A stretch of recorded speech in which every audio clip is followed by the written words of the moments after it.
እውቅ የፖለቲካ እስረኞች ጉዳያቸው ፖለቲካዊ መፍትሄ አግኝቶ ከእስር እንዲፈቱ ፍላጎት መኖር ተሰምቷል። ከሰሞኑ አንዳንድ የማህበራዊ ትስስር ገጾች አሁን ላይ በእስር ላይ የሚገኙ ፖለቲከኞችን፣ ጋዜጠኞችና ምሁራን ጨምሮ ሌሎች የፖለቲካ እስረኞች በመንግስት ምህረት ተደርጎላቸው ሊፈቱ እንደሆነ የሚገልጽ መረጃ ሲያሰራጩም ተስተውሏል።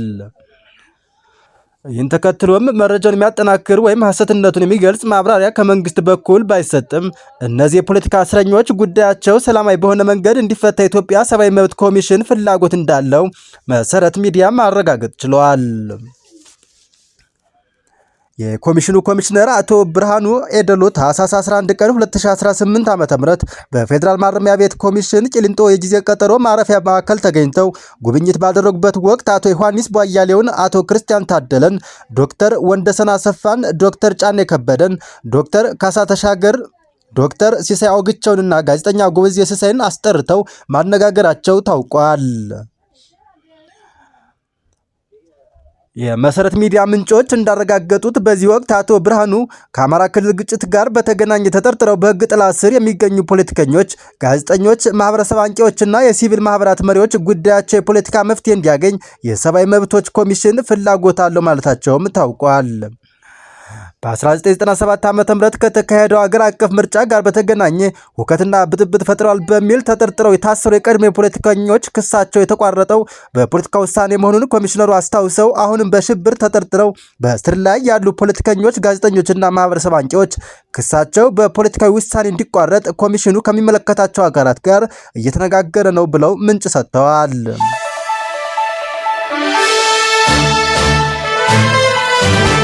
ኢትዮጵያ ሰብአዊ መብት ኮሚሽን በጉብኝቱ ዙሪያ በፌስቡክ ገጹ መረጃ ያጋራ ቢሆንም ሚዲያችን በሰማው የፖለቲካ ውሳኔ አስፈላጊነት ዙሪያ ያለው ግን የለም።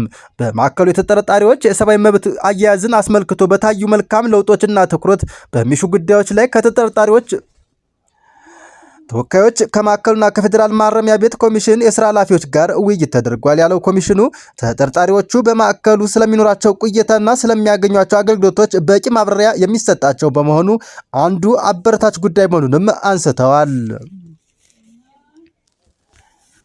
ይሁንና ማዕከሉ መያዝ ከሚችለው የተጠርጣሪዎች ቁጥር በላይ የያዘ መሆኑ ከፍተኛ መጨናነቅ መፈጠሩ፣ ለአካለ መጠን ያልደረሱ ተጠርጣሪዎች ከሌሎች ተለይተው አለመያዛቸው፣ መዝጊያ የሌላቸው መጸዳጃና መታጠቢያ ቤቶች ጨምሮ የተወሰኑ የውሃ ቧንቧዎች አገልግሎት ያቆሙ መሆናቸውን መሻሻል የሚገባቸው ጉዳይ መሆናቸው በጉብኝት ወቅቱ ተነስተዋል።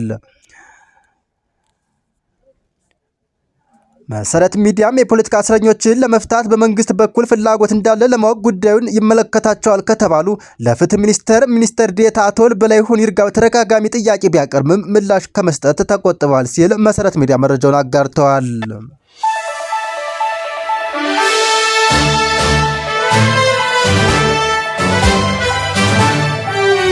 የብልጽግና የቀይ ባህር ፍላጎት በኢትዮጵያ ሕዝብ ላይ የታወጀ ጦርነት ነው ሲሉ የኤርትራው ፕሬዝዳንት ኢሳያስ አፈወርቂ ተናገሩ። የኤርትራው ፕሬዝዳንት ኢሳያስ አፈወርቂ ከሀገራቸው ብሔራዊ ቴሌቪዥን ጣቢያ ጋር ባደረጉት ቆይታ የብልጽግና የቀይ ባህር በር ፍላጎት በኢትዮጵያ ሕዝብ ላይ የታወጀ ጦርነት ነው ሲሉ ገልጸውታል። ሰኞ ጥር 4 2018 ዓ.ም በተላለፈው ቃለ ምልልስ በኢትዮጵያና በኤርትራ መካከል ካለው ውጥረት ጋር በተያያዘ ለቀረበላቸው ጥያቄ የውሃ ጦርነት ብሎ ማወጅ ለማን ነው? ለኛ በቀጥታ የቀይ ባህር ጉዳይ አይደለም፣ የናይል ጦርነት ነው እየታወጀ ያለው። ጦርነቱ ማንንም የሚመለከት ነው ብለዋል። ኢትዮጵያ ቀይ ባህርን ለማግኘት የምታደርገው ዲፕሎማሲያዊ እንዲሁም የፕሮፓጋንዳ እንቅስቃሴ ለማዳመቅ የቀረበ ነው ሲሉም ከሰዋል። ፕሬዝዳንቱ ለጉዳዩ እውቅና መስጠትም አይገባም ሲሉ ያጣጣሉት ሲሆን ብልጽግና መጀመሪያ ላይ ጦርነት የከፈተው በኢትዮጵያ ሕዝቦች ላይ ነው ሲሉም ተደምጠዋል።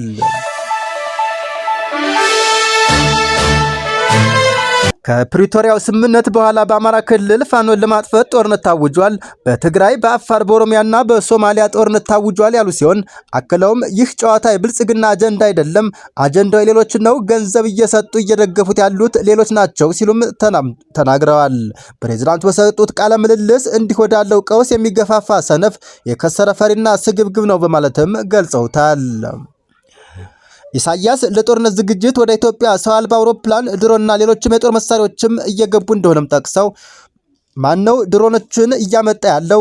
ከውጭ እነዚህን ሁሉ መሳሪያዎች እየገዛ ያለው ማን ነው? ይህን ሁሉ ሴራ በገንዘብ እየደገፈ ያለው ማን ነው? ገንዘብ ከየት ነው የመጣው? ያሉ ሲሉም ፕሬዝዳንቱ ጠይቀዋል። ቃለ ምልልሱን ላደረጉላቸው ጋዜጠኞቹም ጊዜያችሁን አታባክኑ፣ እንዲህ ያለ ነገር በሚዲያችን መጠቀስም የለበትም ሲሉም አጣጥለውታል። ኢሳያስ አፈወርቂ ያክለውም ጦርነቱ ከተከፈተብን ግን ማንንም መብታችን እንዲያስጠብቅ አንጠይቅም፣ ወደ ውሸት ጠረጴዛቸው መጋበዝ የለብንም ብለዋል። በኢትዮጵያና በኤርትራ መካከል ያለው ግንኙነት ከጊዜ ወደ ጊዜ እየሻከረ ከመምጣቱ ባሻገር የጦርነት ስጋት ሲስተጋባም ቆይቷል። በተለይም ከፕሪቶሪያው ስምምነት ወዲህ የጠለሸው የሁለቱ ሀገራት ግንኙነት ከኢትዮጵያ የባህር በር ጥያቄ ጋር በተያያዘ ውጥረት ተሰፍኖበታል። የኤርትራው ፕሬዝዳንት ኢሳያስ ከብሔራዊ ቴሌቪዥን ጣቢያ ጋር በሚያደርጉት ቃለ ምልልስ እንዲሁም የማስታወቂያ ሚኒስትራቸው የማነ ገብረ መስቀል በማህበራዊ ሚዲያ በሚያወጧቸው ጽሁፎች ገዢው ፓርቲ ብልጽግናን ሲሸነቁጡ የመጀመሪያቸው አይደለም። ፕሬዝዳንት ኢሳያስ ከጠቅላይ ሚኒስትር አብይ አህመድ ጋር ሆድና ጀርባ መሆናቸውን ተከትሎ ፕሬዝዳንት ኢሳያስ በዋነኛነት ከግብፅና ከሳውዲ አረቢያ ጋር ያላቸውን ትስስርም አጠናክረዋል። ከግብፅና ከሳውዲ አረቢያ ጋር ኤርትራ ስላላት ግንኙነት በሰጡት ማብራሪያ በኤርትራና ሳውዲ አረቢያ መካከል የተፈረመው የሁለትዮሽ ስምምነት በጋራ መግባባት ላይ የተመሰረተ ነው ያሉ ሲሆን በአፍሪካ ቀንድ የሚነሱ ችግሮች ዋነኛ መነሻቸው የውጭ ጣልቃ ገብነት መሆኑን ጠቅሰው ግብፅና ሳውዲ አረቢያ ያላቸውን ሚና የጎላ መሆኑንም አለበት ሲሉ አክለዋል።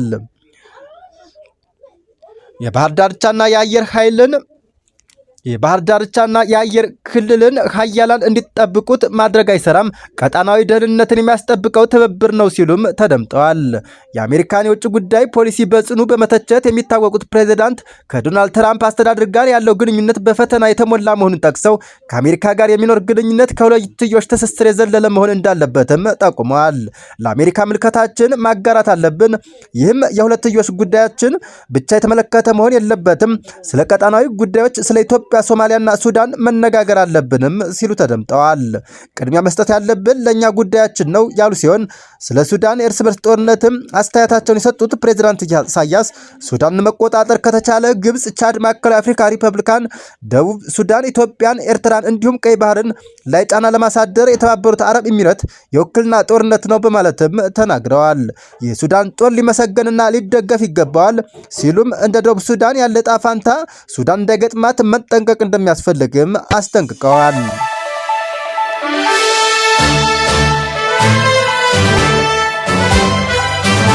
ግብፅ የሱዳንን የእርስ በርስ ጦርነት ለማስቆም የጀመረችውን የጎረቤት ሀገራት ውይይት ጥሩ ጅማሮ ቢሆንም ድንገት መቋረጡን ጠቅሰዋል።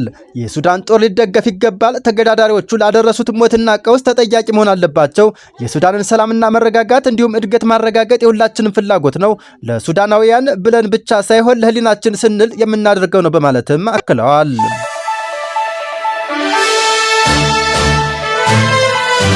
ኢትዮጵያ ጋር መካሰሳቸውን የቀጠሉት ፕሬዝዳንት ኢሳያስ በዙሪያቸው ካሉ ሀገራት ጋር ያላቸውን ግንኙነት አጠናክረዋል።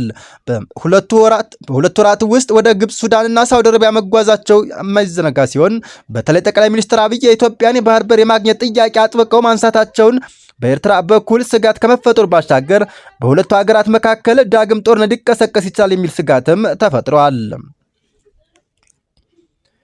በአካባቢው ያላቸውን ተጽዕኖ ለማጠናከር ከተለያዩ ሀገራትና ወገኖች ጋር ትብብራቸውን እያጠናከሩ ያሉት ሳውዲ አረቢያና የተባበሩት አረብ ኤሚሬት ፉክክር ለፕሬዝዳንት ኢሳያስ ጉብኝት ምክንያት ሊሆን እንደሚችልም ተንታኞች ጠቁመዋል።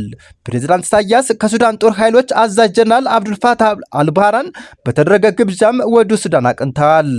በጀነራል ሐምዳን ዳጋሎ ከሚመራው ፈጥኖ ደራሽ ኃይል ጋር እየተፋለመ ያሉት ጀነራል አልቡርሃን በታላቁ ህዳሴ ግድብ ምክንያት ከግብፅ ጋር ወግነው ኢትዮጵያን ይቃወማሉ።